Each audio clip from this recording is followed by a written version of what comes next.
புதுக்கோட்டை மாவட்டம் அறந்தாங்கி பக்கத்துல டீ கடைக்குள்ள புகுந்த போதை ஆசாமி கொதிக்கும் டீய கடைக்குள்ள நின்றிருந்தவர்கள் மேல ஊற்றின சம்பவம் பரபரப்பை ஏற்படுத்தியிருக்கு. அறந்தாங்கி பக்கத்துல கிழக்கு கடற்கரை சாலையில் இருக்கக்கூடிய கட்டுமாவடி கடை வீதியில பேக்கரியோட சேர்ந்து டீ கடை ஒன்று செயல்பட்டு வருது.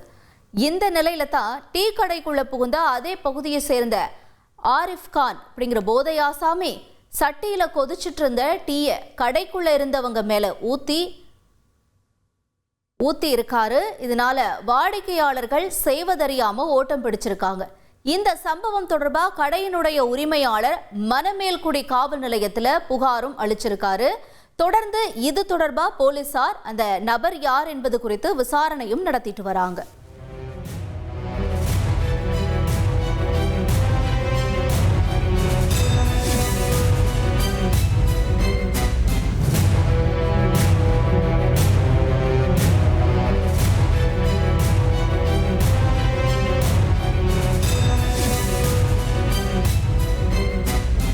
ட்ரெண்ட ஃப்ரெண்ட் ஆக்கிக்கோங்க. தந்தி டிவியின் சப்ஸ்கிரைபர்ஸ் அண்ட் ஃபாலோவர்ஸ் குடும்பத்துல நீங்களும் இணையுங்க.